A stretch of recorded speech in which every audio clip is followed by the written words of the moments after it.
बांग्लादेश से दिल्ली तक गूंजा नाम, शेख हसीना ने खेला बड़ा इम्तिहान। यूनुस पर वार, अमेरिका पर निशाना, साजिश का खेल या कोई बहाना। अब बांग्लादेश में फिर उठी पुकार, लौटेगी हसीना या बदलेगी सरकार। बांग्लादेश की सियासत में जबरदस्त हलचल मच गई है। दिल्ली में रह रही बांग्लादेश की पूर्व प्रधानमंत्री शेख हसीना ने अपनी चुप्पी तोड़ी है। अवामी लीग पर बैन के बाद उन्होंने पहली बार मोहम्मद यूनुस पर खुलकर हमला बोला है। शेख हसीना ने अपने आने वाली किताब इंशाअल्लाह Bangladesh the story of an unfinished revolution में लिखा है, यूनुस ने अमेरिका के इशारे पर जुलाई अगस्त 2024 में छात्र आंदोलन की साजिश रची, फंडिंग की और उसे अंजाम तक पहुंचाया। शेख हसीना ने यूनुस को ठग, धोखेबाज और राष्ट्र विरोधी ताकतों का मोहरा बताया। उनका कहना है कि छात्र आंदोलन असल में एक आतंकी हमला था। हसीना के मुताबिक वो आंदोलन लोकतंत्र की मांग नहीं बल्कि आतंकी हमला था, एक सुनियोजित प्लान जिसका मकसद था उनकी सरकार को गिराना और बांग्लादेश को अस्थिर करना। यूनुस ने देश को अपनी महत्वाकांक्षाओं की आग में झोंक दिया और अब वही लोग बांग्लादेश को लूट रहे हैं।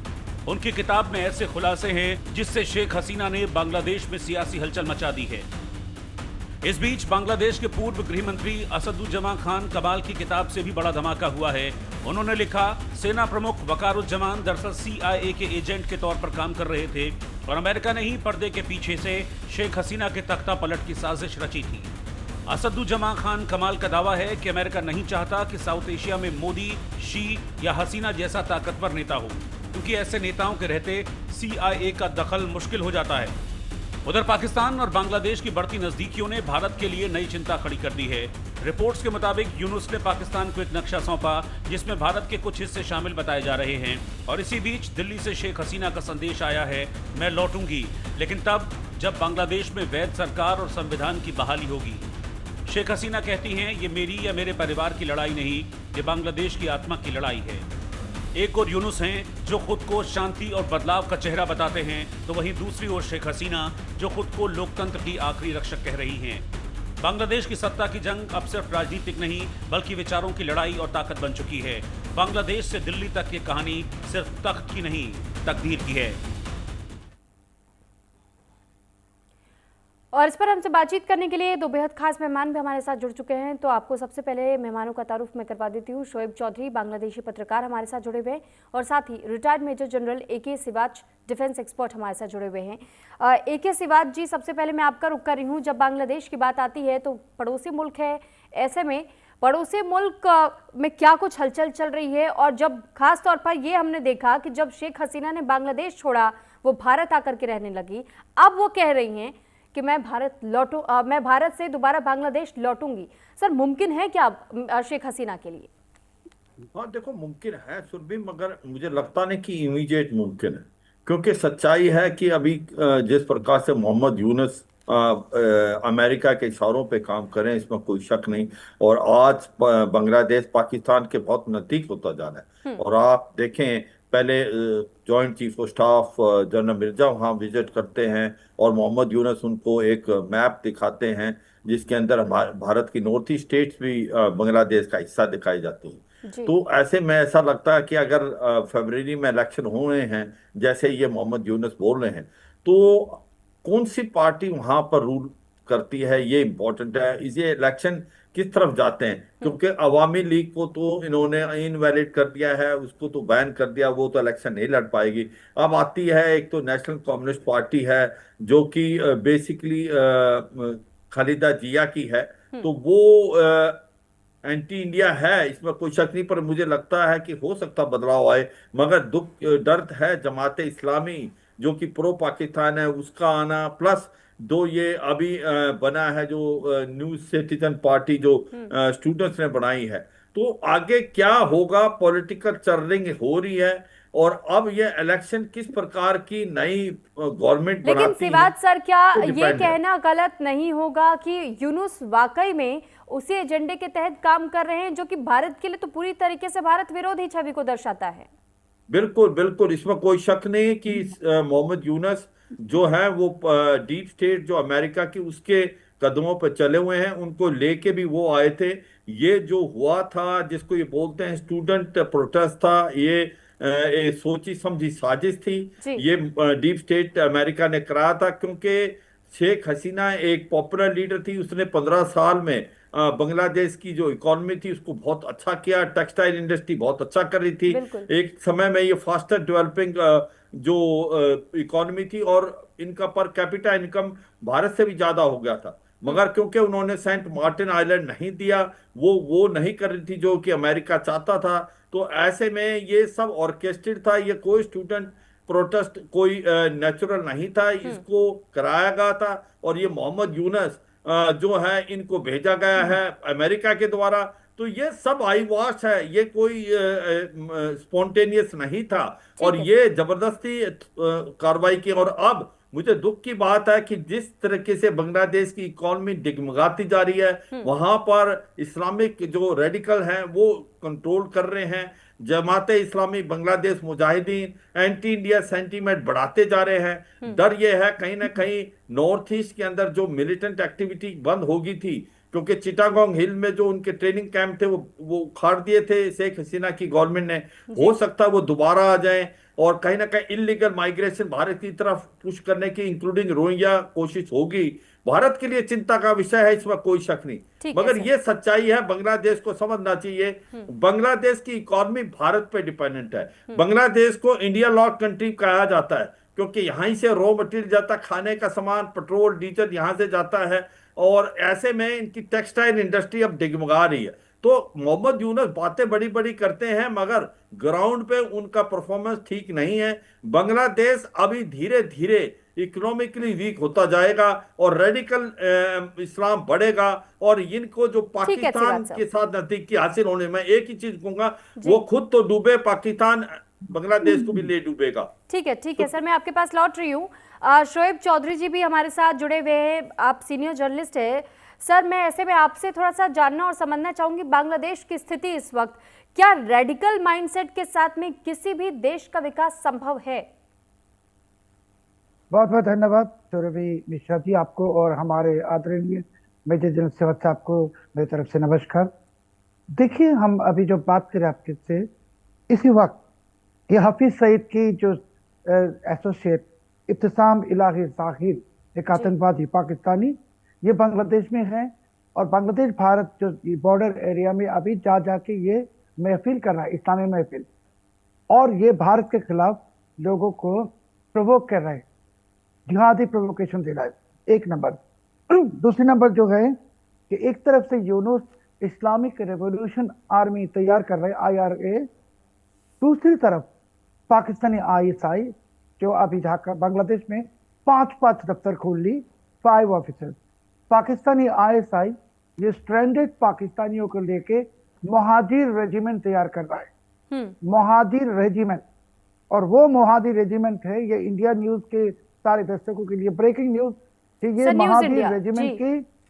महावीर रेजिमेंट की 5000 सुइसाइड स्क्वाड, 5000 मेंबर की सुइसाइड स्क्वाड तैयार हो गया। और इसके लिए हथियार आया है पाकिस्तान से। तो एक तरफ यूनुस के इस्लामिक रेवोल्यूशनरी आर्मी, दूसरी तरफ ये पाकिस्तानी ISI की मुहाजिर रेजिमेंट। बहुत खतरनाक हो जाएगा बांग्लादेश, भारत के लिए और बांग्लादेश के लिए। और जैसे आप बता रहे सुरभि जी कि अमेरिका चाहते नहीं कि राष्ट्रवादी नेता नरेंद्र मोदी जी जैसे, शी जिनपिंग जैसे, व्लादिमीर पुतिन जैसे, या हसीना जी जैसे कोई राष्ट्रवादी नेता यहाँ रहे, ये अमेरिका चाहते नहीं। और इसके लिए अमेरिका ने पिछले साल ये जिहादी तख्तापलट बांग्लादेश में की। अभी तो पिछले महीने में तुलसी गवार ने इकरार कर ली कि ये अमेरिका की डीप स्टेट थे, सारे के सारे दुनिया में ये तख्तापलट के पीछे। तो बांग्लादेश को अभी, जैसे हमारे मेजर जनरल सेवा साहब ने बता रहे थे, इकोनॉमी बर्बाद हो रहा नहीं, बांग्लादेश की इकोनॉमी कंप्लीटली बैंकरप्ट हो गई। 60 लाख लोग बेरोजगार, 1000 फैक्ट्रीज बंद हो गई, $1 का इन्वेस्टमेंट। तो सर, आप भी मानेंगे कि यूनुस से ज्यादा जरूरत इस वक्त बांग्लादेश को वाकई शेख हसीना की है, क्योंकि शेख हसीना ने तो डेवलपमेंट में काम किया, इकोनॉमिक बूस्ट भी हुआ था उस दौरान, लेकिन आज जो बदहाली की तस्वीर बांग्लादेश की नजर आती है, इसके लिए पूरी तरह जिम्मेदार है यूनुस? सुरभि जी, मैंने जैसे कहा, यूनुस तो एक चोर है, डाकू है। जैसे कि अली बाबा 40 चोर, ऐसे यूनुस एक अली बाबा आया है 40 चोरों को लेके बांग्लादेश को लूटने के लिए। शेख हसीना दी देते राष्ट्रवादी लीडर चाहिए बांग्लादेश को, नहीं तो बांग्लादेश एकदम पाकिस्तान जैसे भिखारी मुल्क हो जाएगा, जिसके भीख मांगने की कटोरी भी नहीं रहेगा। यही हालत हमारे देश की है सुरभि जी अभी। ठीक है सर, आपसे एक और छोटा सा सवाल लूंगी, उसके बाद मैं शिवाज सर के पास दोबारा जाऊंगी। सर, एक और इसमें बात सामने आ रही है कि बांग्लादेश को इस वक्त कंट्रोल बाहर के देशों की ओर से किया जा रहा है और यूनुस भी उन्हीं के इशारों पर काम कर रहे हैं। सर, इस बात में कितनी सच्चाई नजर आती है? सुरभि जी, ये पिछले 55 साल की बांग्लादेश की लिबरेशन के बाद एक 3-4 महीने में इतने पाकिस्तानी आर्मी ऑफिसर्स आए नहीं कभी बांग्लादेश से जी। अभी रोजाना पाकिस्तानी ब्रिगेडियर जनरल ऑफिसर सारे, मैंने क्या कहा, 5 ISI ऑफिस ओपनली खोल रहे, ओपनली पाकिस्तानी ISI के दफ्तर बांग्लादेश में। ये पाकिस्तान हमारे दुश्मन मुल्क, एकमात्र दुश्मन मुल्क, उसके खुफिया एजेंसी के 5 ऑफिस, क्यों? ये बांग्लादेश को बर्बाद करेगा और बांग्लादेश में बैठ के भारत के अंदर आतंकवादी फैलाएगा। ये तो हम बंगाली 18 करोड़ बंगाली बर्दाश्त भी नहीं करेंगे और कभी भी ये नहीं चाहते। क्यों? कि भारत हमारे सदा मित्र है और रहेगा। इसके लिए हमको, मुझको, बांग्लादेश को ये अलीबाबा 40 चोर यूनुस पाकिस्तान के गुलाम बनाने की कोशिश में गए। पाकिस्तान के गुलाम हम कभी भी नहीं होंगे और वही यूनुस कर रहा है। जो बंगाली के जो हमने जो 71 में जंग लड़ा पाकिस्तान के खिलाफ, उसके खिलाफ यूनुस है। यूनुस बांग्लादेश को फिर से पाकिस्तान से भी बदतर एक कब्रिस्तान बनाने की कोशिश में। ठीक है सर, लौट रही मैं आपके पास। मैं शिवाज सर का रुख कर रही हूँ। सर, एक वीडियो वायरल हुआ था कुछ वक्त पहले, उस वीडियो में दिखाई दे रहा था कि कैसे एक food delivery boy cantonment area में जब जाता है, वो किसी सैन्य अधिकारी का क्वार्टर का दरवाज़ा खोलता है तो एक पाकिस्तानी सैन्य अधिकारी उसमें से निकलता है, क्योंकि वो आर्मी का वो बैज उसके सीने पर उस वक्त भी था और उस चीज को रिकॉर्ड करके बकायदा वो डिलीवरी बॉय बता भी रहा है, ये कह भी रहा है कि पाकिस्तानी आर्मी हमारे कैंटोनमेंट में आकर के हमारे देश के कैंटोनमेंट और आर्मी क्वार्टर्स में आखिर क्या कर रही है। तो सर, उस वक्त से भी बहुत सारे सवाल खड़े हुए थे। अब तो बांग्लादेश के तमाम पत्रकार भी और कई सारे आम लोग भी इस बात को लेकर के कहते हैं, यहाँ तक कि कुछ तस्वीर तो हमने भी देखी कि पाकिस्तान से वाकई कुछ आर्मी के लीडर्स ही वहां पहुंच रहे हैं, मुलाकातें कर रहे हैं, नक्शा भेंट कर दिया जाता है यूनुस की तरफ से। सर, ऐसे में इस वक्त जो स्थिति बांग्लादेश की होती जा रही है, क्या वाकई बांग्लादेश अपने पैरों पर कुल्हाड़ी मारने का काम कर रहा है? हाँ बिल्कुल सुरभि, इसमें कोई शक नहीं। एक बांग्लादेश जो कि लीस्ट डेवलप्ड से डेवलपिंग कंट्री बनने वाला था और 15 साल में शेख हसीना ने उसकी इकोनॉमी को संभाला था और उसकी टेक्सटाइल इंडस्ट्री वर्ल्ड की सबसे बेस्ट इंडस्ट्री थी। आज वो सब खत्म हो गया है। आज वो टेक्सटाइल इंडस्ट्री ठप पड़ी हुई है और जो भारत के साथ उसका मेन ट्रेड था उसमें बहुत कमी आई है, खामियां आई हैं। पाकिस्तान में ने इसके अंदर ISI ने फुटप्रिंट्स बहुत बढ़ा दी है। रेडिकल एलिमेंट्स बहुत ज़्यादा हो गए हैं बांग्लादेश में, एंटी इंडिया सेंटिमेंट होते जा रहे हैं और पाकिस्तान की जो फौज है वही फौज जिसने जेनोसाइड किया था 1971 में, कम से कम 25-30 लाख लोगों को मार दिया था, 15-20 से ज्यादा औरतों का रेप किया था और 1 करोड़ के करीब लोग वहां से पलायन करके भारत में भाग के आए थे, जान बचाई थी। आज वही पाकिस्तान की आर्मी इनके लिए एक सेवियर बन रही है। वो जाते हैं पाकिस्तान की ISI और पाकिस्तान की आर्मी वहां पर रेडिकल एलिमेंट्स को उकसा रही है, वहां पर मिलिटेंट्स के ट्रेनिंग कैंप लगा रही है। और ये जैसे बता रहे थे हमारे जर्नलिस्ट जो बांग्लादेश से हमारे दोस्त, ये बहुत सही बता रहे थे चौधरी साहब, ये ठीक बता रहे थे कि वहां पर ये मुजाहिद बटालियन रेज कर रहे हैं और वो फिदाइन ट्रेन कर रहे हैं। तो दुख की बात यह है कि बांग्लादेश धीरे धीरे उस राह पे जा रहा है जहां पर पाकिस्तान गया था। और होगा क्या, पाकिस्तान की इकोनॉमी खुद डूबी हुई है, वो तो कटोरा लेके घूमते हैं। आने वाले समय में बांग्लादेश भी वही हालात में हो जाएगा। और डर ये है क्योंकि भारत के बहुत नजदीक है, बांग्लादेश का बॉर्डर साथ में मिला हुआ है, यहाँ से जो हमारे पास ये जितने भी रेडिकल एलिमेंट्स हैं, अगर वो इन्फिल्ट्रेट भारत की तरफ करते हैं या रोहिंग्यास को रेडिकल करके भेजा जाता है या ये मुजाहिदीन की जो बटालियन रेज हो रही है, ये भारत के लिए बहुत बड़ा खतरा हो सकता है। अगर आप बहुत ठीक बता रहे थे जो चौधरी साहब कि भाई देखें कुछ एक चंद एक समय में उनके टॉप आर्मी ऑफिसर और मिडिल लेवल के ऑफिसर बहुत आ रहे हैं, जॉइंट ट्रेनिंग हो रही है। अभी जॉइंट चीफ ऑफ स्टाफ आए थे जो कि जनरल मिर्जा, अब उनके नेवल चीफ आ रहे हैं जो कि अभी चंद एक समय में आएंगे और वो 6 से 7 दिन रहेंगे वहां पर। तो ये जो कोऑर्डिनेशन कोऑपरेशन, ये चिंता का विषय है। दुख की बात यह है वो बांग्लादेश जो कि इकोनॉमिकली बहुत अच्छा कर रहा था, अपने पैरों पे खड़ा हो गया था और वो एक डेवलपमेंट के लाइन पे चल रहा था, आज वो खत्म होने जाएगा। वहां पर इकोनॉमिक डिजास्टर होगा, वहां पर लोगों को भूखी होगी, और जैसे ये होगा आप देखेंगे वहां फिर रिवॉल्यूशन आएगा। अब बात आती है कि क्या अब जो इलेक्शन होंगे वो कितने साफ सुथरे होंगे, वो तो क्वेश्चन मार्क है। मगर क्योंकि अवामी लीग को बैन कर दिया है, जो भी वहां पर पार्टी आएगी वो प्रो इंडिया आने के चांसेस नहीं हैं, चाहे वो बांग्लादेश नेशनल पार्टी हो, चाहे ये न्यू सिटीजन पार्टी बनी है, या वो जमात इस्लामी जो हैं वो जो एंटी इंडिया के सेंटीमेंट पे ही उकसाते हैं लोगों को। तो ऐसे में ये लगता है कि अब कुछ समय तक वहां पर एंटी इंडिया सेंटीमेंट ही रहेंगे और एंटी इंडिया गवर्नमेंट ही रहेगी। अब ये दुख की बात है, क्योंकि जब तक उनको समझ आएगा तब तक बहुत देर होगी। और यही मुझे लगता है, और अमेरिका ने एक बहुत बड़ी भूल की है। अमेरिका की जो डीप स्टेट ने तख्ता बदलवाया और ये जो ऑर्केस्ट्र कराया था, ये पूरा का पूरा स्टूडेंट मूवमेंट, ये कोई स्पॉन्टेनियस नहीं था, ये क्रिएटेड था। मगर दुख की बात यह है कि अमेरिका को इतना फायदा नहीं होगा जितना पाकिस्तान और चीन को हो रहा है। चीन भी धीरे धीरे वहां पर इसको बांग्लादेश को अपने चुंगल में डाल देगा, डेप ट्रैप में डाल देगा। वो भी यहाँ पर अब बड़े जोरों से बेल्ट रोड इनिशिएटिव कर रहा है। 2 पोर्ट कहते हैं चीन ने ले लिए हैं, चीन इनको हथियार भी दे रहा है। तो चीन के अगर डेप ट्रैप में आ गया बांग्लादेश, वो फिर पाकिस्तान की तरह बन जाएगा। और साथ में आईएसआई। इसी से जुड़ा सवाल एक मेरा शोएब चौधरी सर से रहने वाला है।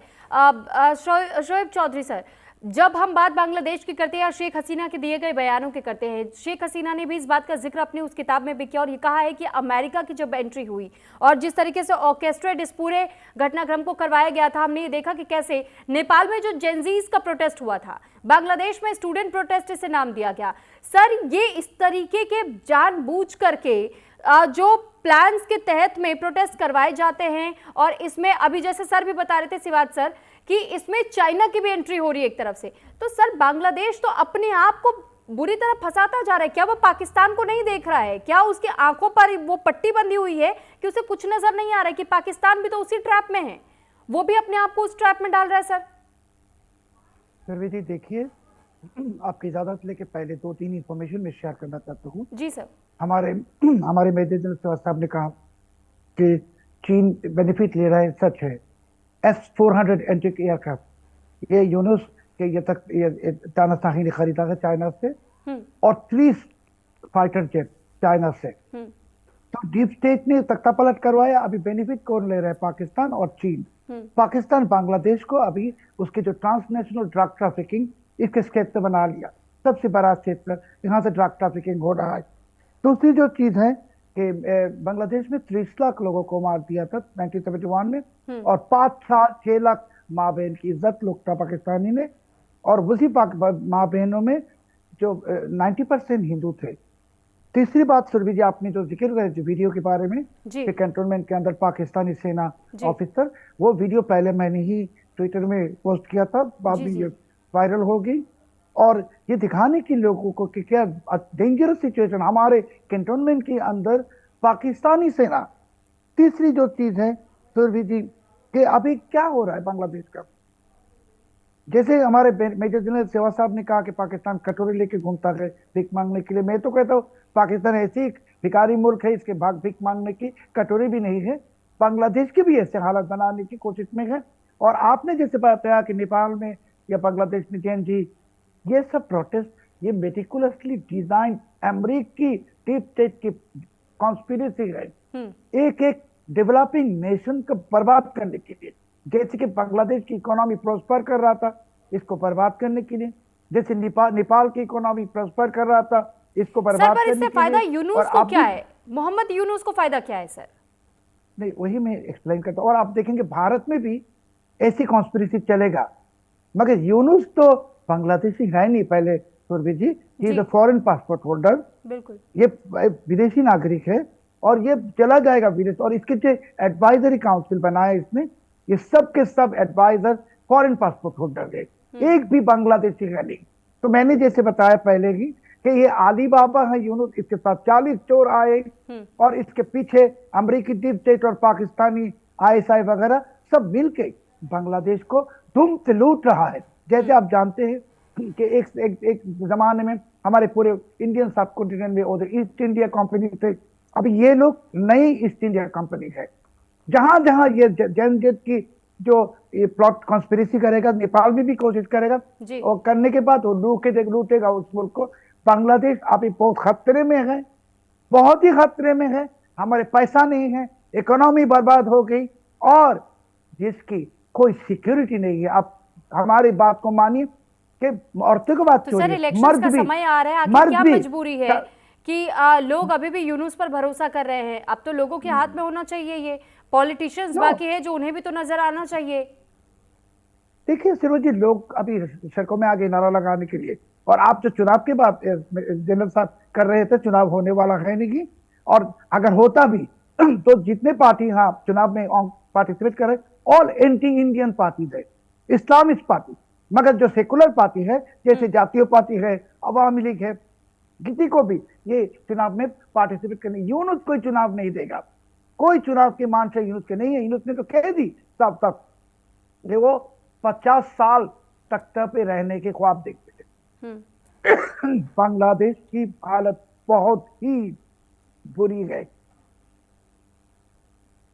ठीक है सर, एक सर छोटा सा आखिरी सवाल मैं पूछूंगी क्योंकि समय का अभाव है मेरे पास, सिवात सर आपसे ही, क्योंकि जब इस तरीके की बात आती है सामने तो ऐसे में कोई भी देश पर कितना बड़ा संकट हम इसे कह सकते हैं?